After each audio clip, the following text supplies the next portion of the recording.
MotorWeek 88, television's automotive magazine, with your host, John Davis. Well, hello and welcome again to MotorWeek 88. We're glad to have you with us. Recently, an American car company began offering free routine maintenance as an incentive on one of its models. This is not a new idea. A man by the name of André Citroën gets the credit for it. His other ideas included a year's warranty, payment by installments, and training programs for car salesmen. And he came up with all of this more than 50 years ago. His cars, Citroëns of course, were as innovative as his ideas for selling them. In a time where innovation is so appreciated in America, it's a bitter irony that new Citroën models aren't available here. But we've tested the next best thing, a Citroën that's been modified for U.S. sales by a company called CxAuto. The car is called the CX. This is not a French film, and we did not visit France. This Citroën CX25 GTI is available here, if in somewhat limited numbers. Only a few thousand come in each year. CxAuto of Lebanon, New Jersey is the importer. But importer may be the wrong word, since CxAuto is also responsible for making sure these cars meet U.S. safety and emission standards. For legal reasons, the car loses the Citroën name. The importer would like it known as a CxAuto CX, so from here on, we'll oblige. That said, the CX is about the most distinctive-looking sedan we've ever tested. During its stay with us, it turned more heads than the Lotus Esprit Turbo we showed you a few weeks back. It's hard to believe the car's teardrop shape was designed more than a decade ago. Many features of the CX are ahead of their time. Some are plain intelligent, and others are simply odd.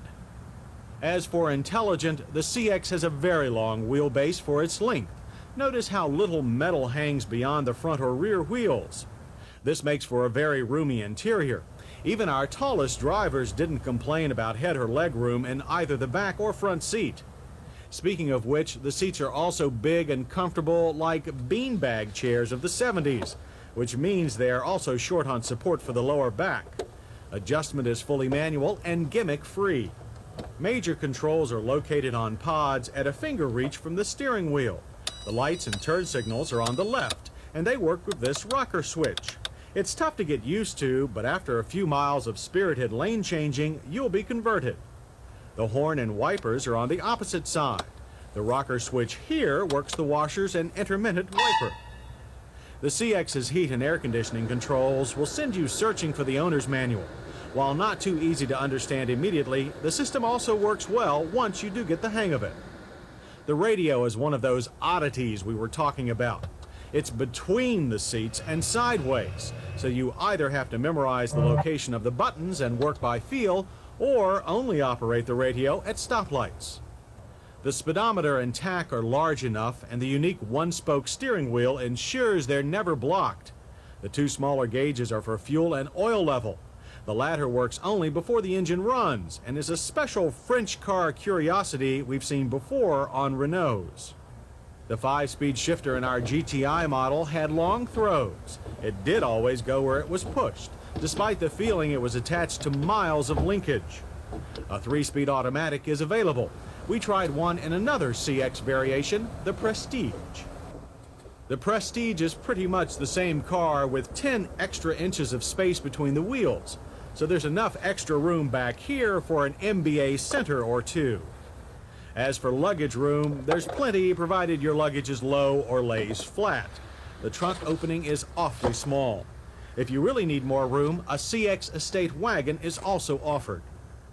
The CX is pulled along by the front wheels and a fuel-injected 150 horsepower engine. This 4-cylinder measures 2.5 liters. And considering its size and power output, it's quiet and civilized compared to the 4s in some American cars. A 185 horsepower turbocharged motor is still being developed. For those of you who care, a 3-way catalyst is installed to get the engine past U.S. emission standards. Our car's non-turbo motor did quite a good job at moving the CX's 3,200 pounds. Power comes on low in the revs, which should please most American drivers. Our GTI made an impressive run to 60 miles per hour that lasted only 10.4 seconds. Time to the end of the quarter mile was 17 seconds. The final speed, 81. One of the most interesting things about the CX is that it doesn't feel like a front drive car while it's accelerating. There's virtually no tendency for the steering wheel to pull away from your hand. That has a lot to do with the way the CX's suspension has been designed. The car's front suspension arms face forward, which keeps the front wheel geometry fairly constant. In addition, the car isn't suspended by springs, but by compressed nitrogen and hydraulic fluid. This hydro-pneumatic suspension, in addition to adjusting for height, adjusts automatically to compensate for load. Highway ride is supple but controlled. It's not nearly as stiff as any other European model you may have driven. The only drawback is noise the suspension generates over some irregular road surfaces. When the road gets twisty, the CX behaves like most French cars we've tried. The body leans, the nose plows, and the rear end stays glued to the road. Slow, careful steering inputs are best if you want to take full advantage of the CX suspension. The oddest thing is the CX's steering. The wheel gets a heavy feel as speed increases, but the feel is synthesized. Overall, handling feels stable and safe. So do the brakes, but therein lies another oddity. Pedal travel is very short, and the brakes seem to operate with the slightest tap of the pedal. There again, there's nothing really wrong, it's just different. Once you get used to the feel of the pedal, it's very easy to modulate the pressure you need to stop the car. In addition, the brakes are anti-lock. Our car stopped from 55 using just 107 feet of pavement on average, a very good number. Here's another good number, 68. That's how many decibels of sound the CX generates at 55 miles per hour. Quiet. EPA ratings are 16 city and 21 highway. We experienced 21 in all-around driving.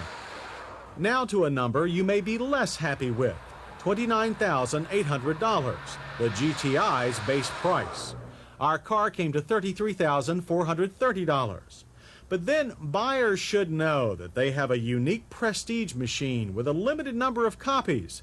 In that context, this CX's price is very reasonable. CxAuto says buyers are trading, among other things, BMWs for CXs. So for comparison, the BMW 528e is priced about the same and has similar acceleration, but it doesn't have the CX's interior room, cushy ride, or head-turning ability. If you always wanted an exotic car, but with 4 doors and the room of a sedan, the highly intelligent CX should interest you. And if you're one of those people who always wanted a Citroën SM, but couldn't find one before Citroën pulled out of the US market, we think a CxAuto CX will more than suffice. And if you just want something different, no cars dare to be more different. As Pat Goss